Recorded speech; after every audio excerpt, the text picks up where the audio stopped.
delved into details in their lives, we realized that they were working as maids, and it was really child labor.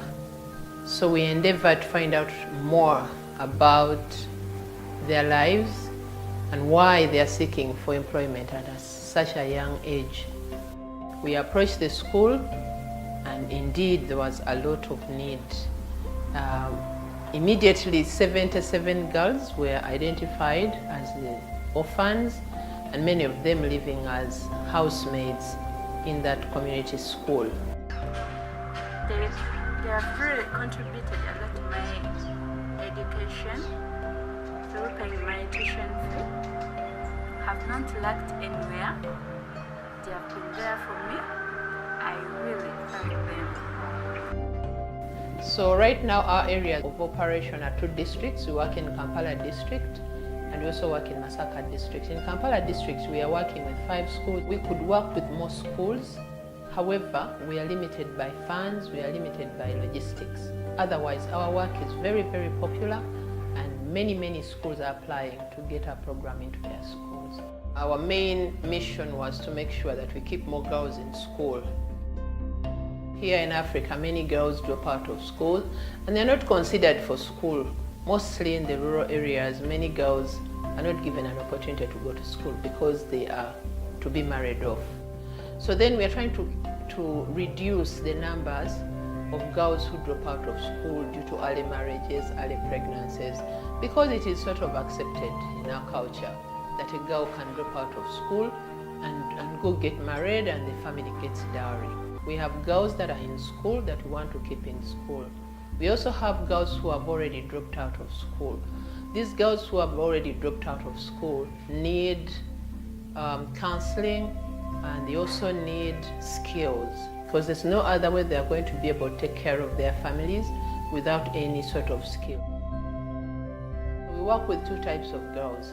In the urban areas, we work with girls mostly that are in school.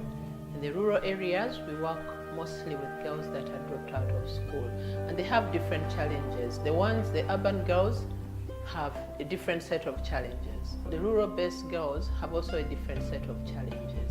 Right now we partner with 5 schools, and through our follow-up we were able to go into those other 4 schools right now. And through those 5 schools is where we meet and find the girls. We have sort of come up with these kinds of things to do out of what the girls are going through, what they need in school, what they need out of school.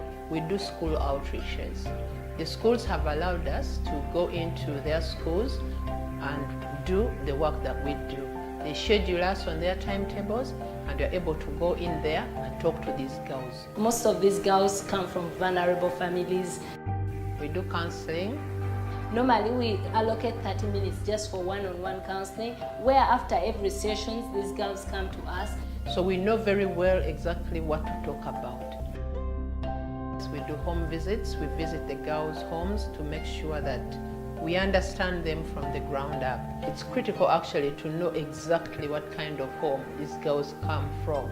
And this is a very, very big job, because these homes are scattered everywhere around town, and we have to go and visit each and every one of these girls' homes. And what you find there is poverty, is disease, is abuse. Those home visits help us to know exactly how to handle the counseling sessions and how to counsel these girls, how to get to them. We realize that we may talk about all these things, but very important that these girls are structured and they know they're spiritual, they have some sort of spirituality which helps them to be grounded and be able to find hope and be able to be encouraged. So we have a pastor who usually comes through, and we do that. We also do devotions during the camp time.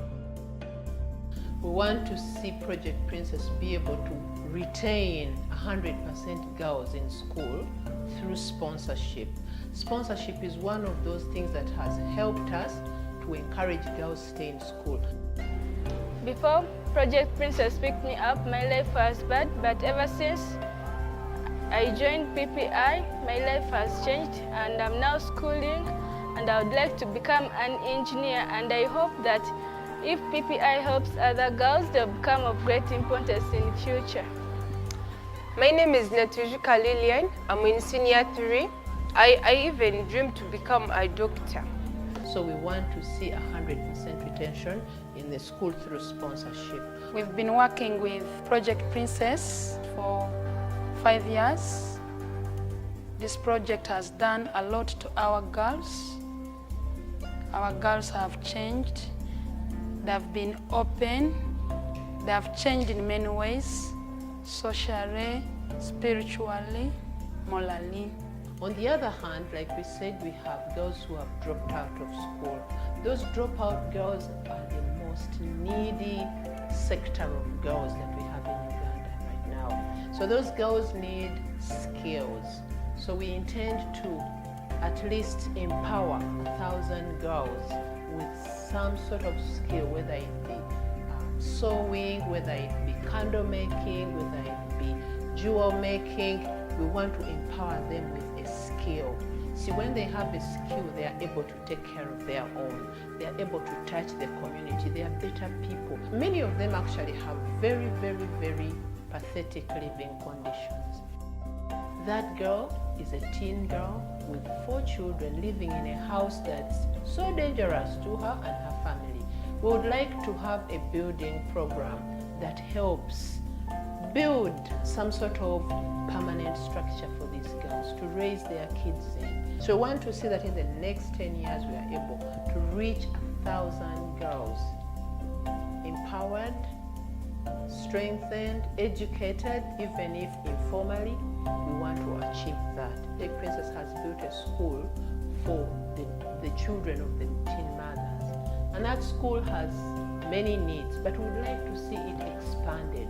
We want to grow. Right now it's serving as an ECD, an early childhood development center, but right now we get so many children, so we want to make sure that the school is expanded to P7, to primary 7, so that each year we just add on and keep improving and expanding. And at Hope Hill, many of the children that come do not have food, for instance. They don't have a meal at school.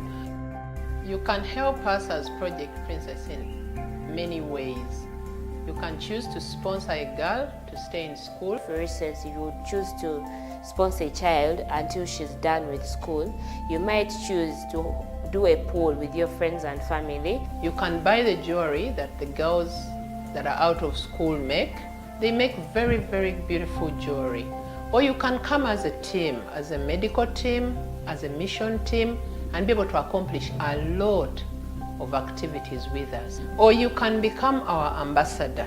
You may not have the time or the resources to come down to Africa to be part of the work that we're doing. Talk about our work. Be able to do something, get the word out about Project Princess.